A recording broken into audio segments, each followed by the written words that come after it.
Om Swastiastu.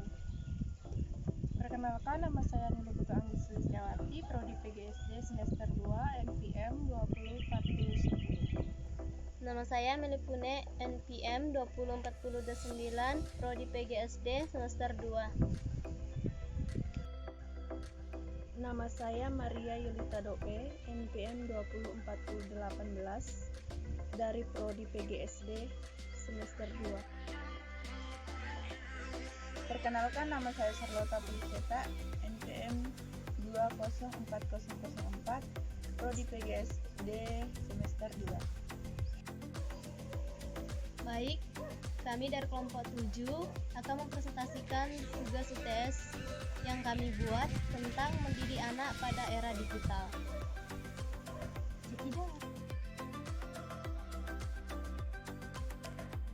Manfaat teknologi digital. 1.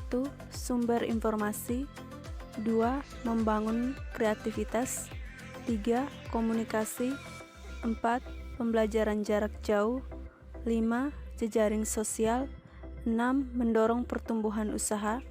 7. Memperbaiki pelayanan publik. Anak sebagai generasi digital, orang tua sebagai imigran digital. Anak-anak generasi masa kini merupakan generasi digital natif, di mana mereka terbiasa mengerjakan beberapa hal sekaligus dalam satu waktu. Orang tua atau guru adalah orang yang baru belakangan mengenal perangkat digital, atau generasi digital imigran. Ciri generasi digital. 1. Identitas. 2. Privasi. 3. Kebebasan berekspresi. 4. Proses belajar. Revolusi digital. 1. Revolusi digital adalah perubahan dari teknologi mekanik dan teknologi analog ke teknologi digital. 2. Perkembangan teknologi digital, komputer, internet, ponsel, dan situs jejaring sosial. Hal-hal yang perlu diperhatikan orang tua atau guru. 1. Kesehatan. 2. Masalah tidur. 3. Kesulitan konsentrasi. 4. Menurunnya prestasi belajar. 5. Perkembangan fisik. 6. Perkembangan sosial. 7. Perkembangan bahasa anak. Masalah kesehatan mata.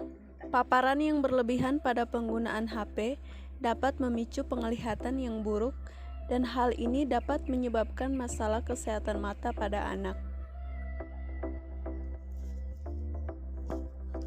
Baik, perkenalkan, nama saya Melipune, NPM 204029. Sini saya akan melanjutkan presentasi dari teman saya. Masalah tidur.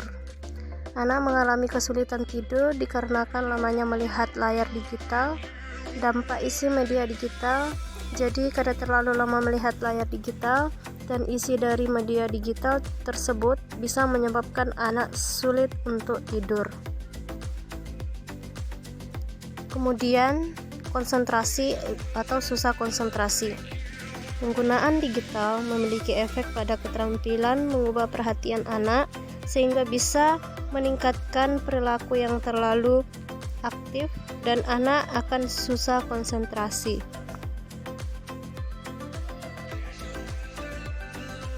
Selanjutnya, menurunnya prestasi belajar. Penggunaan media digital yang berlebihan dapat menurunkan prestasi belajar anak. Contoh, anak terlalu asik bermain game sehingga anak lupa untuk belajar. Ini dapat menurunkan prestasi belajar anak.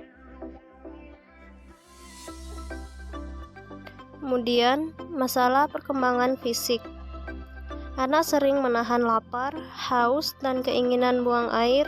Itu dapat mengganggu pencernaan yang menyebabkan ketidakseimbangan organ tubuh anak. Bisa menjadi lebih kurus dan bisa saja jadi lebih gemuk. Apabila anak karena terlalu asik bermain game, maka anak sering ngemil. Inilah yang menyebabkan anak jadi gemuk. Kemudian, masalah perkembangan sosial. Tumbuh menjadi pribadi yang mementingkan diri sendiri sehingga sulit untuk bergaul secara langsung walaupun mereka bersama, tetapi karena mereka masing-masing memegang gadget sendiri-sendiri, mereka asik dengan dunianya sendiri, lebih mementingkan diri sendiri sehingga lupa dengan teman yang ada di sekitarnya. Dan hal ini juga menyebabkan kesulitan untuk mengenal berbagai perasaan. Mereka tidak tahu kalau ada teman yang gembira, sedih, kecewa, senang, susah. Itu anak menjadi kesulitan untuk mengenal berbagai perasaan. Selanjutnya, masalah perkembangan bahasa anak. Penelitian telah menunjukkan bahwa penggunaan media digital bisa menunda perkembangan bahasa anak, terutama untuk usia 2 tahun dan di bawahnya.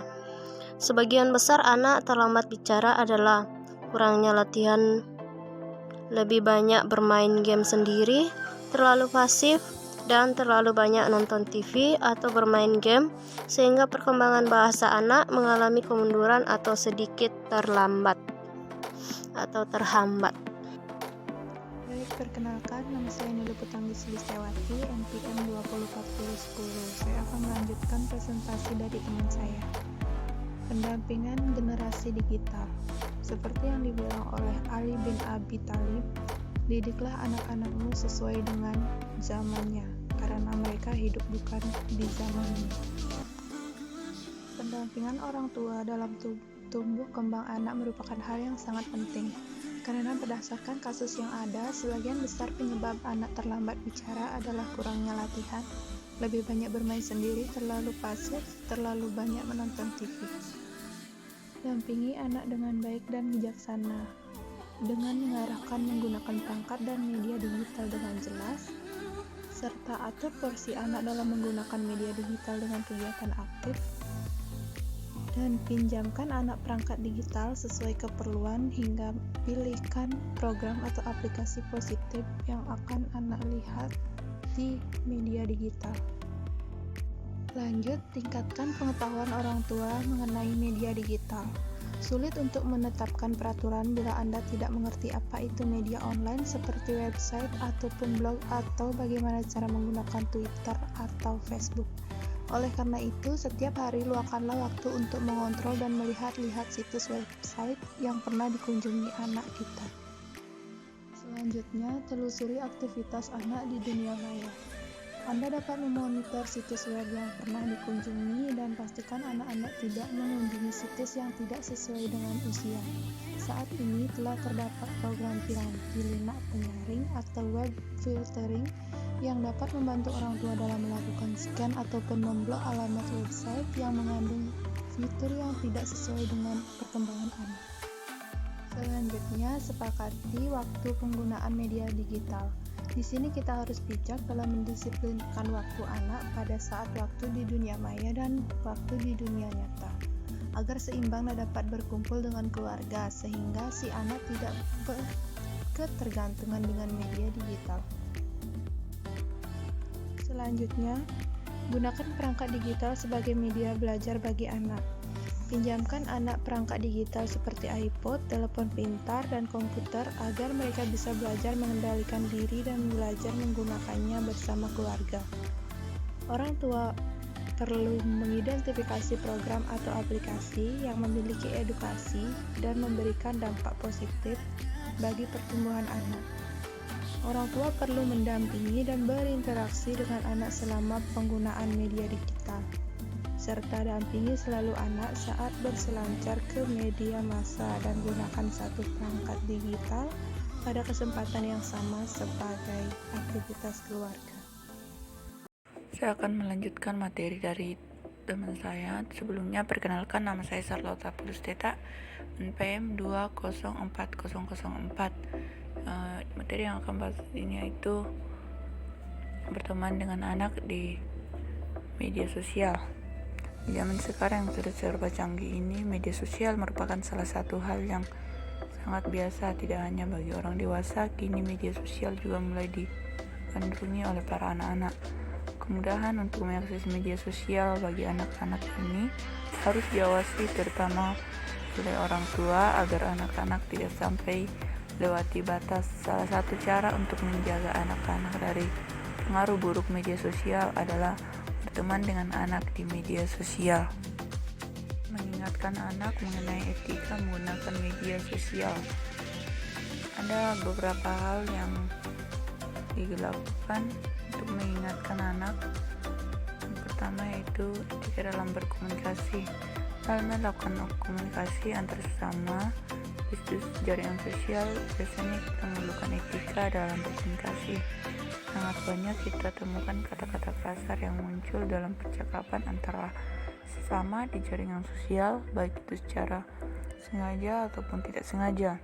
Sebaliknya, dalam melakukan komunikasi, kita menggunakan kata-kata yang layak dan sopan pada akun-akun jenjang sosial yang kita miliki, penggunaan bahasa yang tepat dengan siapa kita berinteraksi. Yang kedua itu hindari penyebaran sara pornografi dan aksi kekerasan. Ada baiknya jika tidak menyebarkan informasi yang berhubungan dengan sara atau suku, agama, dan ras, dan pornografi di jaringan sosial. Sebarkanlah hal-hal yang berguna yang tidak menyebabkan konflik antara sesama pada situs di jaringan tersebut. Yang berikutnya, ingatkan anak untuk tidak share data penting ke teman di media sosial.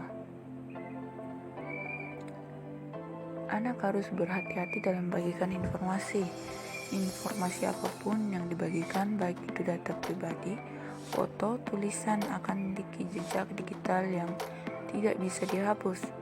Anak bisa beralasan bahwa ia memiliki akun privat, namun bukan tidak mungkin temannya melakukan cuplikan layar atau screenshot dan menyebarkan di luar lingkungan pertemanan si anak. Jadi lebih baik berpikir ulang sebelum menggunakan sesuatu dan menghindari menjelekkan orang lain melalui media sosial. Berikutnya itu imbangi waktu menggunakan media sosial digital dengan interaksi di dunia nyata.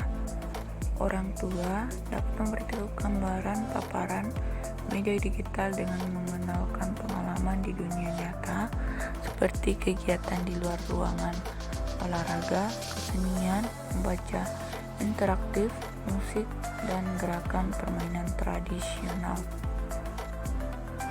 Apa yang harus dilakukan orang tua di era digital? Yang pertama yaitu pastikan HP orang tua tidak ada konten pornografi. Yang kedua, keluar dari grup WA yang berisi konten negatif. Jika ada grup WA yang berisi konten negatif, sebaiknya kita keluar aja. Yang ketiga yaitu berteman dengan anak di media sosial. Yang keempat, stop main HP saat berkumpul dengan keluarga. Yang kelima, stop main HP saat anak sedang ingin berbicara. Yang keenam, menjadikan media sosial sebagai sarana berbagi inspirasi.